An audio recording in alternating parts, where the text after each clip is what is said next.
Los temas que se tratarán en este programa están documentados a partir del texto sagrado del cristianismo. Este no pretende mostrar una opinión, sino mostrar lo que la Biblia dice. Algunas de estas escrituras son tan impactantes que cambiarán tu vida para siempre. Real o no, tú decides. Así comienza Secretos Bíblicos.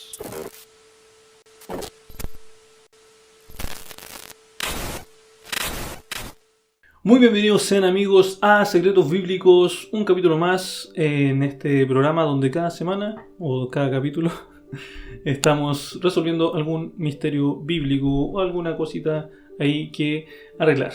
Esta semana no me encuentro solo, sino que me encuentro con mi distinguida, mi esposa inigualable, creo que lo dije al revés, mi distinguida, la inigualable, la hermosa y sensual esposa mía, la Javi. ¿Cómo te encuentras, Javi? Bien, pasó harto tiempo en el que no estuvimos presentes por temas de tiempo, viajes. Hablando de viajes, se viene un video muy bueno. Lo aprovecho como de spoiler para que ustedes, o de adelantar más que spoiler, sino que para que lo esperen. El video de Rapa Nui, que está buenísimo. Pero contenta de estar acá en un capítulo más para hablar sobre otro tema interesante. Así es, hoy vamos a estar tocando uno de los temas más interesantes e importantes, yo creo, dentro del cristianismo. De hecho, el título, como ustedes lo pudieron ver, no sé si lo voy a poner aquí como lo escribí, como crisis de identidad en el cristianismo respecto al pecado. Quizás simplemente le pongamos el pecado, que va a ser más fácil, pero vamos a estar hablando acerca del pecado. Vamos a estar hablando acerca de lo que han escrito los eruditos. Incluso este video, a pesar de que nosotros hemos hablado, somos cristianos y todo el tema, este video es muy adventista también. Es un tema, vamos a citar a varios teólogos adventistas y se va a citar también a White y vamos a ver el tema de la Biblia que dice en torno al pecado. Pero antes, recuerda que si estás por acá viéndonos a través de YouTube, pon tu me gusta, suscríbete también al canal que nos va a ayudar. Recordemos que tenemos una meta, Dani, ¿cuál era? 500 suscriptores. 500 suscriptores, así que ayúdanos. También comparte este contenido si crees que le va a ser de bendición para un amigo, compañero de trabajo, familiar, etc. Así es, recuerden suscribirnos, nos ayuda muchísimo. Vamos a empezar con el tema del día de hoy. ¿Qué es el pecado? Vamos a estar explicando qué es el pecado.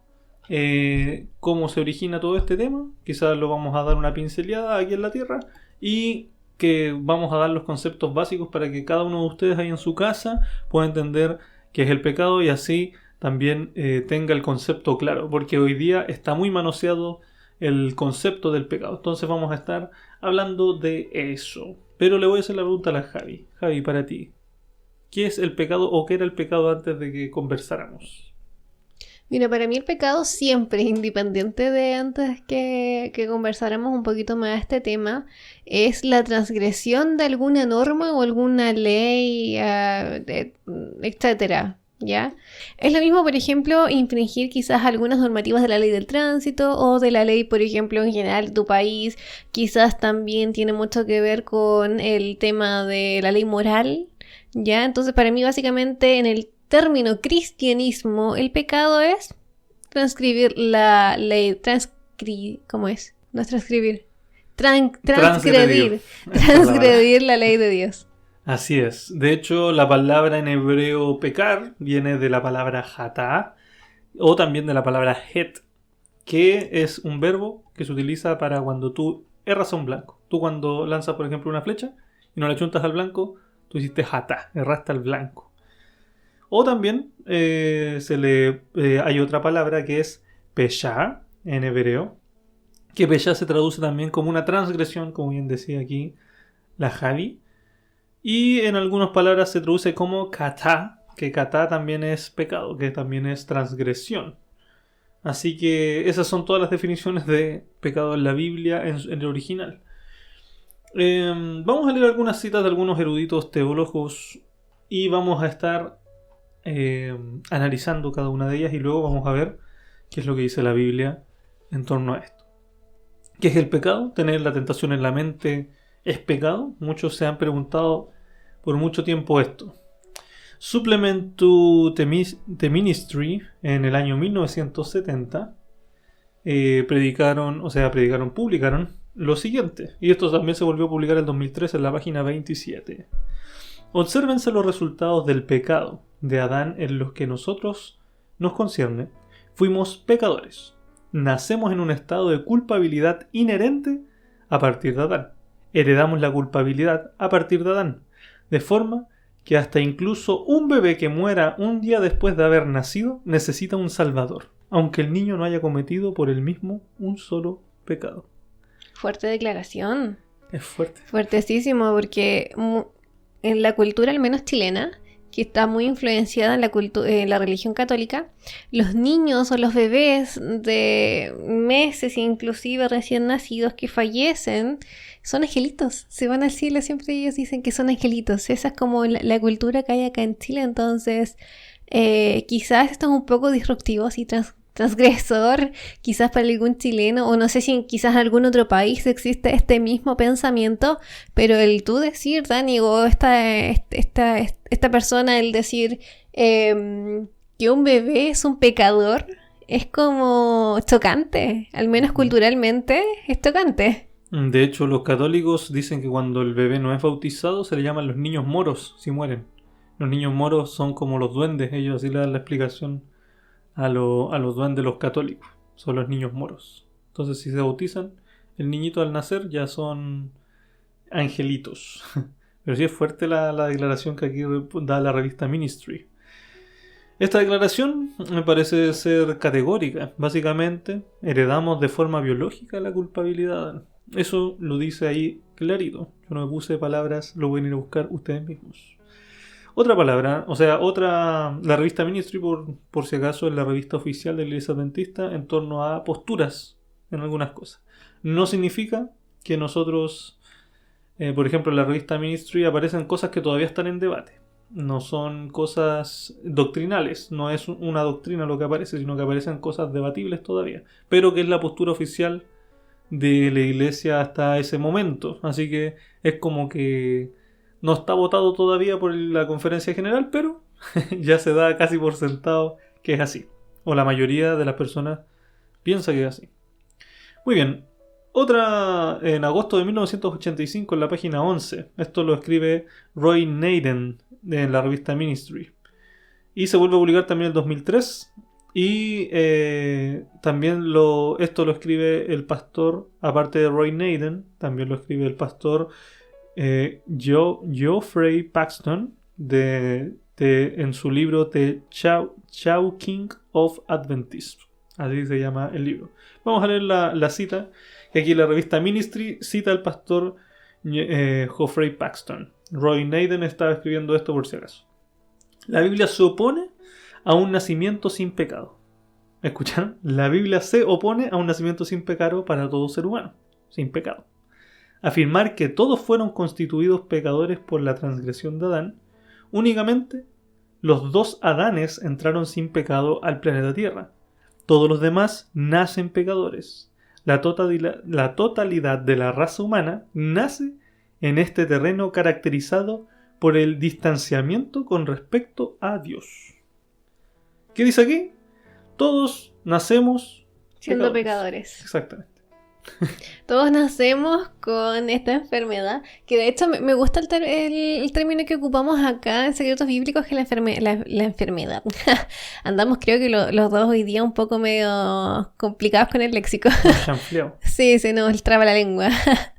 Pero lo que quería decir es que me gusta el término que ocupamos para el pecado como una enfermedad, porque nosotros no lo elegimos, o sea, y aquí mismo lo estamos refutando, lo estamos, ¿cierto?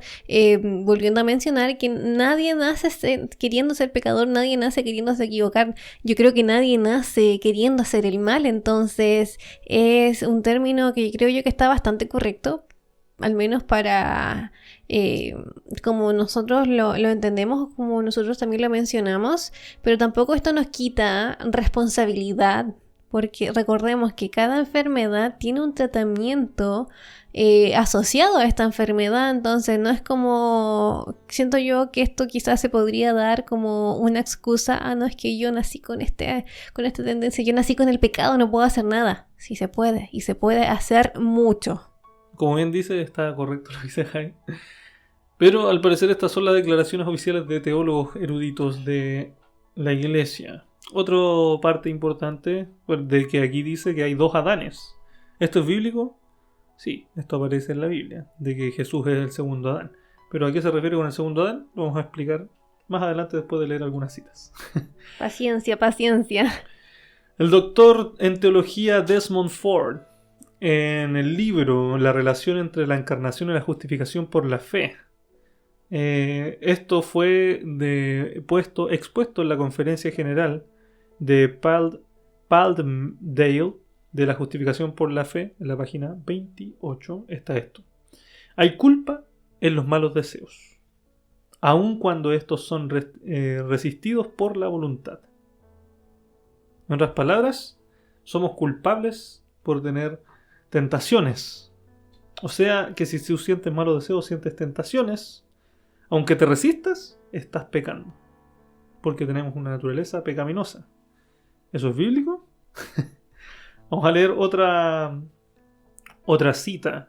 Atilio René Dupertuis, otro teólogo muy famoso en nuestra iglesia. ¿Por qué es tan famoso? Porque él escribió un libro que se lee en todo rama del cristianismo, no solamente en la iglesia adventista, que es un libro que se llama El Carpintero Divino. Es un libro muy mencionado a través del cristianismo protestante. Dice lo siguiente: al definir lo que es pecado, en la página 66, en el mismo libro de hecho, El Carpintero Divino, al definir lo que es pecado, la Biblia va aún más allá de las acciones y de los motivos que la inspiran, estableciendo que pecado es además un estado e involucra la naturaleza con la cual nacemos. Heredamos la pecaminosidad. Al parecer estas citas llaman pecado simplemente al ser descendientes de Adán. Es una condición. Esa condición es la que tú y yo al parecer estamos.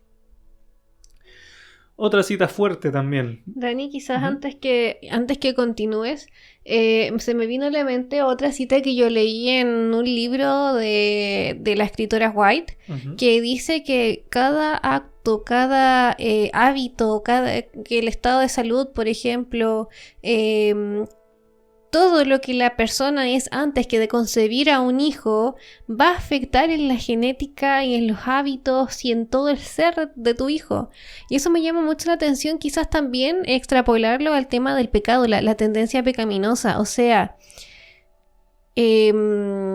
ahora, esto es un tema netamente también ambiental, no es que sea así como a rajatabla como decimos acá en Chile, porque puede modificarse. Pero también creo yo que es posible, por lo que estamos leyendo en estas citas, de que dependiendo también el nivel moral, llamémoslo de esa forma, o el nivel espiritual que tengan los padres en el momento de concebir, van a también transmitirle esa información a través de sus genes, ¿cierto?, a su hijo. O sea, si yo soy una persona que estoy acostumbrada quizás a delinquir, quizás a maltratar, no sé, a los animales, por decirlo de alguna forma, mis hijos van a ser con esa tendencia también. Al contrario, si yo soy una persona quizás moralmente correcta, que me gusta hacer actos de bondad, que estoy siempre tratando de ayudar al otro, que respeto los límites quizás de la persona que está al lado mío, mi hijo también va a nacer con esa tendencia. No sé qué opinas tú, Dani. Sí, pues todos nacen con la tendencia, pero es distinto decir que nacemos pecadores a nacer con una tendencia a hacer algo, como bien te había dicho. Por ejemplo, el papá que tiene... Todos son diabéticos en la familia. Claro que el niño va a tener más tendencia a nacer con diabetes. Entonces... Desarrollar, no nacer con... El niño va a nacer con la tendencia a desarrollar en mayor parte la diabetes. Entonces, lo que dice Javi es correcto. La siguiente cita dice: si un bebé muere unas pocas horas o días después de nacer, está todavía sujeto a la segunda muerte, o sea, la muerte de condenación, aún no haya violado ningún mandamiento. Si no fuese así, los niños que mueren no necesitarían un salvador. Esto está en la revista Adventista, que se publicó el 25 de enero del año 90. Así lo escribió Norman Gulley. Y también está en el libro El Carpintero Divino, en la página 66, por si alguien lo quiere buscar. Así es. ¿Qué opinas de estas declaraciones, Jai? Al final Al final yo creo que lo de los bebés lo que más nos marca, como habías dicho al principio del podcast, es una declaración fuerte. No es lo mismo decir que un adulto por sus malas acciones se vaya a morir por la eternidad que un niño que apenas nace. Claro, porque los adultos ya, o sea, o de hecho, cuando tú ya tienes un tramo de vida recorrida, tú eres consciente y tú tienes que hacerte responsable de tus actos. Pero pensemos también quizás en un niño un poco más grande, no tan solo los bebés, un niño de 5 años. ¿Será consciente realmente del bien y del mal? ¿Podrá él hacerse cargo quizás de la maldad que hay dentro de él o de la maldad que quizás le transmite en su entorno cercano? Yo creo que no, porque entendamos que los niños de 5 años todavía están desarrollando, primeramente su cerebro todavía está en desarrollo, ellos son niños, todavía no están conscientes de su mundo. O sea, yo creo que si hacemos la pregunta y ahí nos pueden responder quienes están escuchando este capítulo, no sé si tú te acuerdas cuando tenías 5 años, ¿tienes algún recuerdo lúcido de cuando tenías 5? Yo no. Yo veo fotos de esa época de cuando tenía 5, 4 años, 3 años y no se me viene ningún recuerdo. Claro, yo lo asocio, sé que soy yo, sé que, por ejemplo, estaba, no sé, si tengo una foto en el jardín de mi abuela, yo sé que ese es su jardín, yo sé cómo estaba antes, porque yo tengo alguna noción de esa época, pero un recuerdo vívido, como por ejemplo lo que yo viví ayer, te lo puedo mencionar si tú me preguntas, por ejemplo, ¿qué almorzamos? ¿Me entiendes? Pero si me preguntas qué almorzaste cuando tenías 5 años, yo no recuerdo. ¿Tú, Dani, recuerdas algo? Yo me acuerdo solo una cosa a los 5 años ahora que estaba hablando. No, me acuerdo 2 cosas. Era mi cumpleaños y fuimos a Ovalle. Eso me quedó marcado en la memoria porque el día de mi cumpleaños nos mandaron a comprar helado. Y donde era tan lejos que había que subir el cerro para ir a comprar helado. Entonces llegamos con todos los helados derretidos. Y nos comimos varios en el camino, eso me acuerdo, con un primo que se llamaba Álvaro. Y me acuerdo que hicieron torta con piña y no me gustaba la piña, no sé por qué. Eso me acuerdo. Y lo otro, que había un corderito y ese día me hicieron asado cordero. Y yo creo que nos mandaron a comprar al cerro para matar al cordero, ahora que estoy pensando. Y eso es lo único que me acuerdo de ese día. Y bueno, y nada más, no hay como recuerdos lúcidos, como bien dice. Y los niños no tienen conciencia de muchas cosas de las que hacen, a pesar de que tienen esta tendencia al mal y muchas veces tienden a hacer lo malo. Estas declaraciones son algunas de muchas que generan una crisis de identidad en el cristianismo. Veremos escritos de la Biblia y también de White en la posición bíblica, bueno, en la posición al pecado. Esta es la posición que vamos a hablar ahora, es la minoritaria, y que mucha gente está siendo acusada de apóstata incluso en la fe.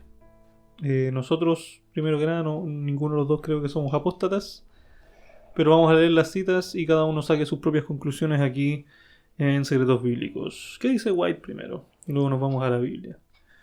Ya, aquí hay una cita que está para quienes la quieran buscar, está en la historia de la redención en la página 50, que dice: Adán debió comprender lo que era el pecado, la transgresión de la ley. Se le mostró que la especie cosecharía degeneración moral, mental y física como resultado de la transgresión hasta que el mundo se llenara de toda clase de miseria humana.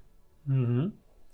¿Qué iba a cosechar la humanidad? Transgresión moral, mental y física. O sea que para que se cosechara tuvo que haber una siembra. Pero aquí nos dice claramente también que era el pecado, la transgresión de la ley. Segunda cita se encuentra en Fe y Obras, página 52, párrafo 2. Ahora bien, nosotros queremos entender qué es pecado. Es la transgresión de la ley de Dios. Esta es la única definición que dan las Escrituras. Por lo consiguiente, vemos que los que pretenden ser guiados por Dios, pero se apartan de él y de su ley, no escudriñan las Escrituras. ¿Cuál es la única definición de pecado? Según Ellen White. La transgresión de la ley. No existe otra definición de pecado. Vamos a leer la siguiente cita. Fe y Obras, página 121, párrafo 1. ¿Qué dice Javi? Dice: un destino terrible aguarda al pecador y por lo tanto es necesario que sepamos qué es el pecado a fin de que podamos escapar de su poder. Juan dice: todo aquel que comete pecado infringe también la ley, pues el pecado es la infracción de la ley. Y esto está en la Biblia en 1 de Juan, capítulo 3, versículo 4. Aquí tenemos la verdadera definición del pecado. Es infracción de la ley. ¿Cuán a menudo el pecador es instado a abandonar sus pecados y acudir a Jesús?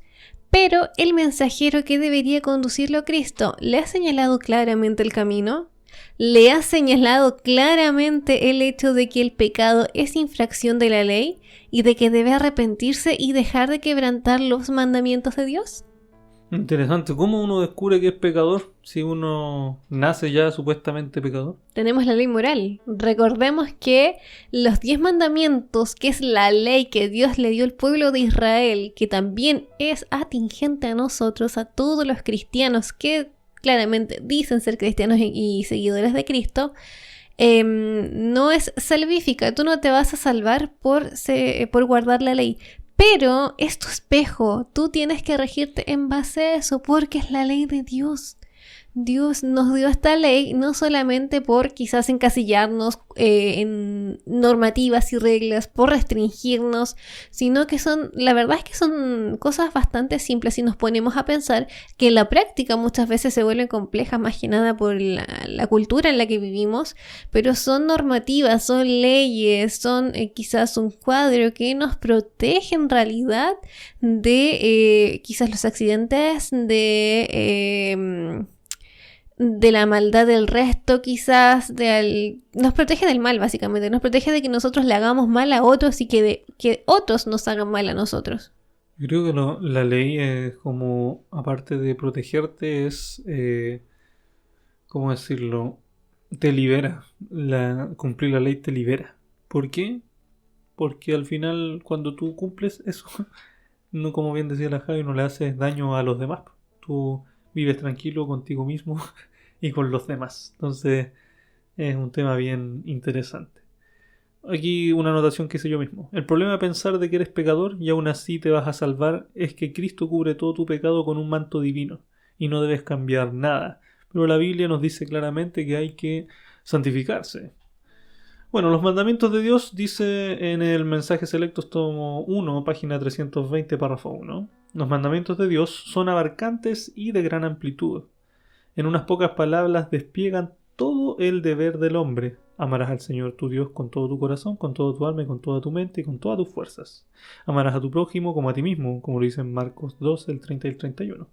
La longitud y la anchura y la profundidad, la altura de la ley de Dios están abarcadas en las palabras, pues Pablo declara: el cumplimiento de la ley es amor. No las palabras, si nosotros cumplimos la ley es porque amamos a Dios, no es porque somos legalistas. O no es porque queremos ser perfectos, quizás también algunas personas lo pueden tomar por ese lado o por esa vista. La única definición del amor que encontramos en la Biblia se encuentra en 1 de Juan 3:4, que es la infracción de la ley. Declara la palabra de Dios: todos pecaron y están destituidos de la gloria de Dios. Romanos 3:23. Esta destitución de la gloria de Dios, o sea, me devuelvo, no hay quien haga lo bueno, no hay ni siquiera uno, Romanos 3:12. Muchos están engañados acerca de la condición del corazón. No comprenden que el corazón natural es engañoso, más que todas las cosas, y desesperadamente impío. Se vuelven con su corazón en su propia justicia y están satisfechos con alcanzar su propia norma humana del carácter. Sin embargo, cuán faltante fracasan cuando no alcanzan la norma divina y si por sí mismos no pueden hacer frente a los requerimientos de Dios. Mucha gente que se dice ser cristiana aquí en la tierra tiene el problema bien grande que justo lo hablamos hoy día en la mañana, que el orgullo hace que tú sigas tu propia ley moral, pero se te olvida la ley divina, que esa es la ley importante cuando tú estás en el cristianismo, porque se supone que tú eres cristiano. Jesús mismo dijo: yo no vengo a quebrantar la ley, sino que vengo a cumplirla. Conflicto de los siglos, página 484, párrafo 1. ¿Qué dice Javi? Dice: el pecado es un intruso y no hay razón que pueda explicar su presencia. Es algo misterioso e inexplicable. Excusarlo equivaldría a defenderlo. Si se pudiera encontrar alguna excusa en su favor o señalar la causa de su existencia, dejaría de ser pecado. La única definición del pecado es la que da la palabra de Dios. El pecado es transgresión de la ley. es la manifestación exterior de un principio en pugna con la ley de amor que es el fundamento del gobierno divino. Muchas gracias. Aquí dice, es la transgresión de la ley nuevamente, pero aquí nos amplía un poquito más. Es la manifestación, ¿qué dice? En pugna. ¿En pugna? Ah, sí. ¿Y qué dice que es? Es la manifestación exterior. O sea que la única forma de mostrar que si tú estás pecando en algo es... Hacerlo, básicamente. Exactamente. En nuestra elevada vocación, página 143, párrafo 3 dice: ¿qué cosa puede hacer que el pecador conozca sus pecados? A no ser que conozca qué es el pecado. La única definición del pecado se encuentra en la palabra de Dios. Está en 1 Juan 4.3, el pecado es la transgresión de la ley. El pecador debe llegar a sentir que es un transgresor. Nuevamente, la única definición de pecado es... transgresión de la ley. Estamos siendo bastante redundantes en este capítulo, pero la idea es que quede claro. Sermons and Talks Volume 1 de la página 121. Esto es un sermón inspirado también de Ellen White. ¿Qué dice el sermón? Dice: entonces, ¿qué es el pecado? Pues de inmediato tiene que venir aquí, a la cruz, para averiguarlo. No existe otra definición en nuestro mundo excepto que el pecado es la transgresión de la ley. Y, por lo tanto, el pecador descubre qué es el pecado. Hay arrepentimiento para con Dios. ¿Y entonces qué sigue? Pues la fe de nuestro Señor Jesús, Cristo, que puede perdonar al transgresor. Así es, hay que arrepentirse primero para que Jesús te perdone. Para que Jesús use su manto, tú tienes que arrepentirte de tu pecado. ¿Cómo te dice ser cristiano si no te arrepientes de lo que estás haciendo mal? Dios aceptará únicamente a los que están determinados a ponerse un blanco elevado. Coloca a cada agente humano bajo la obligación de hacerse mejor de lo que él puede. De todos exige perfección moral. Nunca deberíamos rebajar la norma de la justicia con el fin de contemporizar con las malas tendencias heredadas o cultivadas. Necesitamos comprender que la imperfección del carácter es un pecado. En Dios se halla todos los atributos justos del carácter como todo perfecto y armonioso. Y cada uno de los que recibe a Cristo como un Salvador personal tiene el privilegio de poseer estos atributos. En otras palabras, todos los que aceptamos a Jesús, según estos escritos, ya no somos pecadores, somos cristianos. Se nos llama distinto, porque hay una justificación, pero es mientras tú tengas el anhelo de cambiar toda esta cosa. Muy bien. Vamos a la Biblia. Santiago 2, capítulo 18. ¿Qué dice Javi? Pero alguno dirá: tú tienes fe y yo tengo obras. Muéstrame tu fe sin obras y yo te mostraré mi fe por las obras. ¿Cómo se muestra la fe entonces? Actuando. Actuando, o sea, haciendo buenas algo. obras. Exactamente. No, tú puedes decir, no, a mí me encanta ayudar a los pobres, pero nunca vas a ayudar a nadie. Eso es. Hay un dicho que dice que el mundo o que nadie puede vivir, ¿cierto?, de buenas intenciones. Ah, sí. Nadie vive de buenas intenciones. Nadie vive de buenas intenciones, claro. Entonces no basta tú con tener la intención quizás de ayudar a alguien, quizás de, no sé, ir a ver más a tus papás o, no sé, darle comida a un perrito que está por ahí viviendo en la calle, que tú lo viste y está flaquito y te dio penita quizás, por poner algún ejemplo, sino que tienes que hacerlo. O sea, no sirve de nada el tú planificar cosas, pensar y soñar, pero no haces nada. Te quedas ahí, no avanzas al siguiente nivel. Exacto. La fe se demuestra con las obras. 1 Juan 3.4, que es lo que todo el rato estuvimos citando. Todo aquel que comete pecado infringe también la ley, pues el pecado es la infracción de la ley. Esa es la única definición que hay en la Biblia. Pero nos vamos a ver qué dice Jesús en torno a la ley, porque eso lo dice Juan. Jesús, en Mateo capítulo 5, Jesús empieza a hablar de la ley. Y yo aquí cité dos cosas que siempre se sacan de contexto. Jesús y el adulterio y el divorcio. Yo voy a leer el adulterio y la Javi va a leer el divorcio. Jesús y el adulterio, Mateo capítulo 5, versículos 27 al 30. Dice: oísteis que fue dicho, no cometerás adulterio. Pero yo os digo que cualquiera que mira a una mujer para codiciarla y adulteró con ella en su corazón. Por tanto, si tu ojo derecho es ocasión de caer, sácalo y échalo de ti, pues es mejor que se pierda uno de tus miembros que todo el cuerpo sea echado al infierno. Y si tu mano derecha es ocasión de caer, córtala y échala de ti, pues es mejor que pierdas uno de tus miembros y que todo tu cuerpo sea echado al Seol, en realidad dice ahí en el original. ¿Qué dice en torno al divorcio? En torno al divorcio, el versículo 31 dice: también fue dicho, cualquiera que repudie a su mujer, dele carta de divorcio. Pero yo os digo, el que repudia a su mujer, a no ser por causa de fornicación, hace que ella adultere. Y el que se casa con la repudiada comete adulterio. Muy bien. Facilito, cortito. Y potente. Sí, siempre leemos la primera parte, cuando dice, oíste que he dicho que cometerás adulterio, y cualquiera que mire una mujer con codicia, dice, adulteró en su corazón. Y ahí dicen, ahí está, tú cuando tienes la tentación estás pecando. Pecador. Porque el mismo Jesús dijo que pecaste en el corazón. Claro. ¿Cómo explicamos eso? Un poquito complicado, porque si lo ponemos en el contexto o la textualidad, claro, pues o sea, se entiende eso, lo que tú acabas de mencionar, pero tengo la sospecha de que nos vas a comentar algo un poquito más... Aclarador. Claro, un poquito quizás un poco más aclarador. Bueno, yo por algo puse las citas de abajo, los dos últimos versículos. Porque Jesús, por ejemplo, dice, ya, y te empieza a hablar del ojo, quita tu ojo y todo el tema, porque al final te está hablando de una acción, pero ahí no queda tan claro, porque al final te dice, córtate la mano si es necesario, córtate esto. ¿Por qué córtate la mano, sácate el ojo? ¿Por qué te dice eso en vez de decirte, deja de pensar en adulterar? Y es por la parte de abajo, porque aquí dice, cualquiera que repudie a su mujer, dele carta de divorcio. O sea que si yo me molesto nomás con la Javi, yo le puedo pedir la carta de divorcio y nos divorciamos. Y listo. Pero aquí dice Jesús que no. La única forma no es por la mente que tú te condenas, sino que aquí nos da la clave en el versículo 32. Es por causa de la fornicación que ella adultera. O sea, el acto. Es el acto. ¿Entienden? No es el tú tener la tentación de ver a una chica, por ejemplo, y querer en la tentación acostarte con ella. No es eso. Es cuando tú empiezas a usar tus miembros para hacer el acto.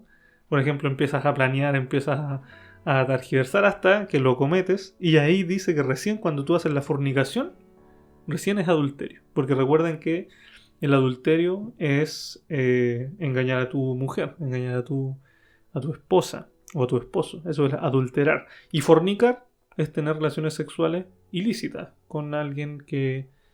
más allá del matrimonio puede ser parejas múltiples, homosexuales, o en este caso con alguien que no es tu esposa. Eso es fornicar.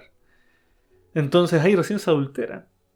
Interesante, ¿no? Porque si uno lee el contexto en todo, te das cuenta que Jesús no te está hablando de la mente, se te está hablando del acto. Solamente que el acto, antes de concretarse, se parte en la mente.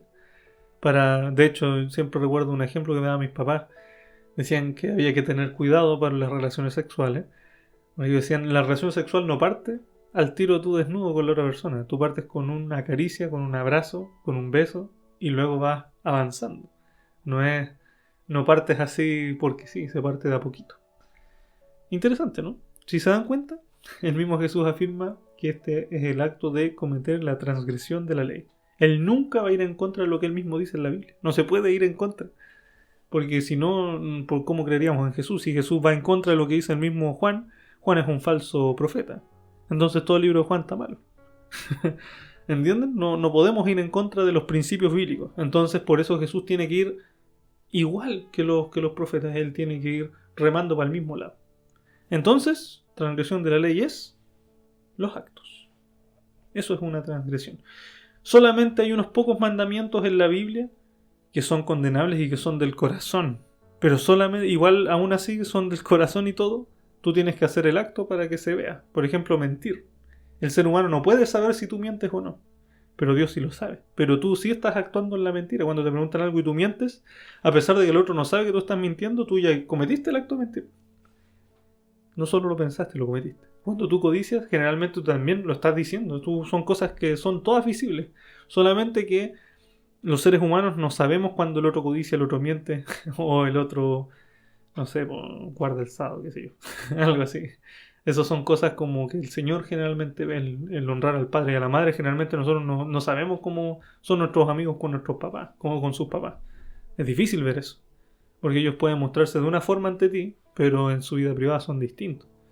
Entonces, esos son pecados que el Señor no más ve. Pero aún así, todos ellos se demuestran. Son todos demostrables. No hay ninguno que sea en la mente solamente, ni en el corazón. Solamente que Dios ve el corazón y así puede saber si estáis mintiendo o no. A eso me referí. La revisión y el heraldo, el 12 de junio de 1855, White describe lo siguiente: que se mantengan siempre ante ellos el contraste entre los seguidores del manso y humilde Jesús y aquellos cuyo Dios está en el mundo. Que se mantenga la distinción entre cristianos y el pecador. ¿Qué nos dice aquí? Que el cristiano tiene que ser distinto a un pecador. O sea que nos insta a santificarnos, nos insta a no pecar. Pero quizás nos están escuchando algún amigo o alguna persona y diga, ya pues, pero a mí me cuesta dejar de pecar, pues ¿qué pasa si peco? Esa es una muy buena pregunta.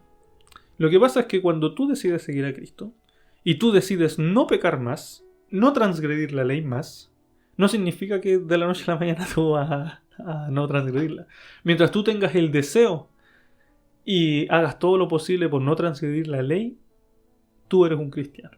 Mientras tengas... De hecho, una vez lo hablamos, creo que la perfección cristiana se llamaba el capítulo, que hablamos de que mientras la semillita en tu corazón esté viva, la plantita, y que vaya creciendo, y que en un día dé fruto, tú todavía eres apto para salvación. Tú todavía eres un cristiano justo. Pero Cristo no va a mantener su justicia o su manto de justicia ante una persona que no quiere cambiar su corazón. Claro, aquí me recuerda un versículo que está en Mateo, si no me equivoco, 24:13. Si no, lo pueden buscar, pero está por ahí. Está más o menos por esos capítulos, que es uno de mis versículos favoritos. Pero bueno, dirán, es mi versículo favorito, no se sabe la cita. Soy terrible para aprenderme las cosas de memoria. Pero sí sé lo que dice y eso es lo importante. Que dice, el que persevera hasta el fin, este será salvo. Básicamente no es que tú cambies y seas perfecto y seas una persona intachable. Los cristianos muchas veces somos los que más nos equivocamos porque luchamos de forma consciente con el pecado, con lo que nos hace mal, con lo que le hace mal al resto. La diferencia está en que nosotros, aunque tratamos de hacer nuestra parte, y esto que quede muy claro, nosotros podemos hacer nuestra parte y debemos hacer nuestra parte, pero jamás vamos a cambiar por nuestros esfuerzos. El cambio es de origen divino. Si tú te abres y dejas que el Espíritu Santo te ayude, Él al final no va a ser una ayuda, sino que Él va a hacer el cambio. Tú solamente tienes que estar dispuesto y poner tu parte humana de esfuerzo, ¿ya? Pero tú no lo vas a hacer. O sea, tú puedes intentar ser la mejor persona del mundo sin Cristo y nunca lo vas a lograr. Y vas a seguir pecando y se va a notar. Se va a notar porque nosotros vivimos en una comunidad cristiana donde hay muchas personas que dicen ser seguidores de Cristo, pero a simple vista tú puedes saber quién realmente se está dejando cambiar por el Espíritu Santo, quién realmente está tratando de tener una comunión. Porque ahora pongo esto, lo resalto, es tratar.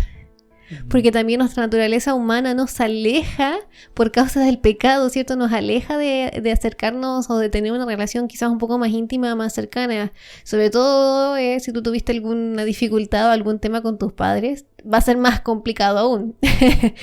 Pero el tema está en intentarlo, en seguir. Quizás un día fracasaste en el sentido Un día a la vez. Claro, quizás un día fracasaste en el sentido de que no oraste, no leíste la Biblia. Quizás estás luchando contra tu mal genio y justo caíste y fuiste mal genio y le respondiste mal a alguien, quizás a tu jefe, a tu esposo, a un amigo. Pero el día siguiente es otro y es otra oportunidad en la que puedes orar, en la que puedes leer la Biblia, en la que puedes responder bien, en la que puedes volver a batallar contra lo que tú estás luchando, porque al final cada lucha, ¿cierto?, es individual y es totalmente diferente a la del vecino. De hecho, con Tony tenemos luchas totalmente diferentes. Uh-huh. Todos tienen luchas diferentes, como bien dice la Javi, pero lo importante, como bien también decía la Javi, es que tú tengas esta disposición, el Espíritu Santo trabaje en ti. El problema con esta última cita que habíamos leído, de que se mantenga una distinción entre cristianos y pecadores, es que los que predican de que nosotros nacemos, heredamos el pecado al nacer, y no con una tendencia, sino que somos pecadores porque sí, y ya si naces y te mueres una hora después necesitas un salvador. Es que todos los cristianos dicen aquí que son pecadores hasta que Cristo venga. Pero un verdadero seguidor de Cristo tiene que perfeccionarse y empezar a dejar de pecar de a poco. Luchar con las tentaciones. Y al final es eso. Todo el rato tenemos tentaciones. En todo. En la comida, en la música, en la forma de vestir, qué sé yo, en el sexo, en todo. En robar. Todos los pecados que se le ocurran. Todos somos tentados en todo. Pero lo importante es luchar con esa tentación y vencer. Si al final es eso. Es intentar siempre hacer lo correcto. La palabra The Jones Instructor, D. Jones Instructor, del 22 de junio de 1903, párrafo 2, dice lo siguiente. En palabra, en acción, en espíritu, en su vida hogareña, en sus negocios y en sus relaciones con la iglesia, un hombre cristiano es un hombre cristiano o es un hombre pecador. Las vestiduras de justicia de Cristo no curan a ningún alma contaminada con el pecado. Jesús no ama al pecador. Aquí lo dice clarito. Jesús ama al cristiano. ¿El cristiano quién es? El pecador arrepentido. El pecador arrepentido. Y que busca un cambio. Así es. Aquí dice clarito, hay distinción. O cristiano o no cristiano. Pecador. Y listo. Y es así de simple. De hecho, Juan capítulo 13, versículo 15 y 17 dice: porque ejemplos os doy, eso lo dice Cristo, para que vosotros, como yo he hecho, vosotros también hagáis. De cierto os digo que el siervo no es mayor que su señor, ni el enviado es mayor que el que lo envió. Si sabéis estas cosas, bienaventurados seréis si las hiciereis. En otras palabras, yo les dejé un ejemplo, síganlo. Ustedes pueden hacerlo. Y dice, pero es que no, ¿cómo vamos a llegar a ser como Jesús si Jesús era Él no pecaba nunca? Él toda la tentación las venció. Pero aquí dice Juan capítulo 14, versículo 12. De cierto os digo, el que en mí cree, las obras que yo hago, él hará también, y aún mayores hará, porque yo voy al Padre. Interesante, ¿eh? Nosotros no hay excusa. No hay excusa. Nosotros podemos hacer más cosas que las que Jesús hizo. Claro, porque recordemos que que Jesús tuvo un tiempo limitado y por la época, quizás por la globalización o por quizás no la palabra correcta es globalización, pero la fama que tuvo Jesús en su época, yo creo que él intentó hacer lo más que pudo, pero le faltó tiempo. Nosotros tenemos tiempo. Claro, nosotros tenemos mucho tiempo, tenemos una vida entera por delante. Hay personas acá que nos están escuchando, creo yo, de diferentes rangos etarios que les tengo que decir que la edad tampoco es una excusa. 54 países nos escuchan. Claro, la cultura no es una excusa. El nivel quizás de enseñanza, el nivel escolar no es una excusa. Tú puedes hacerle el bien, inclusive a tu mascota, tratarla con amor. Así es, los animalitos, nosotros somos mayordomos de los animalitos. Así que, claro que sí. De hecho, yo pienso que Jesús mismo, cuando dijo esto en Juan 14, que dice que ustedes van a hacer cosas aún mayores que yo, se cumplió. Y está escrito en la Biblia igual. Pues. Recuerden la historia de Pedro. Pedro, después cuando ya llegó a ser el gran apóstol Pedro, él caminaba y su sombra sanaba. No hay ninguna historia en la Biblia donde Jesús sanaba con su sombra. Solamente cuando lo tocaron el manto una vez. Pero imagínate que haya sanado la sombra de uno de sus apóstoles. Eso es porque él cumple sus promesas. Por último, para terminar, último versículo, uno de mis favoritos, Filipenses 4:13. Casi todo lo puedo en Cristo que me fortalece, dice. No, todo lo puedo en Cristo que me fortalece. Todo lo podemos en Cristo. Y este es un versículo que es muy lindo porque es muy transversal, valga la redundancia, ¿cierto? O sea, es aplicable para todo. ¿Tienes algún conflicto con tu familia? ¿Quieres resolverlo? Apóyate en Cristo. ¿Tienes algún conflicto porque no tienes trabajo y no te estás llegando a fin de mes? Apóyate en Cristo y vas a poder quizás no encontrar un trabajo, pero sí una fuente de sustento, que es tu principal problema, creo yo. ¿Tienes problema en tu matrimonio? Apóyate en Cristo y vas a poder solucionarlo. Todo lo podemos en Cristo. Recuerden siempre entregarse en las manos de Jesús. Así es, y recordar también que nosotros somos humanos, aquí el Dani y la Javi son también pecadores, como ustedes, pero también somos pecadores que nos arrepentimos, nosotros no somos perfectos, nosotros también batallamos todos los días, luchamos con nuestro carácter, con nuestra forma de ser, con nuestra indiferencia muchas veces, con nuestro egoísmo, pero si nos apoyamos en Cristo vamos a poder ser vencedores. Así es una invitación para ti, querido amigo o amiga que nos estás escuchando. Tú puedes vencer. O que nos estás viendo también, O nuestras nos lindas estás- caritas. Exactamente, que nos estás viendo ahora. Tú puedes vencer el pecado. Simplemente entrégate en las manos de Cristo para hacerlo. Nosotros somos, como bien dice la Javi, imperfectos, pero lo intentamos. Si estás intentando luchar con una tentación, con algo, Jesús es la clave. Si necesitas ayuda para estudiar la Biblia, puedes contactarnos con nosotros también para ayudarte. Recuerden que nos pueden seguir en nuestras redes sociales, tanto en Spotify, iVoox, YouTube como Secretos Bíblicos. Estamos como Secretos Bíblicos-podcast en Instagram y también. Si te encuentras acá, si nos estás viendo, ¿cierto? Nuestras lindas caritas. Me gusta decir eso, hay que...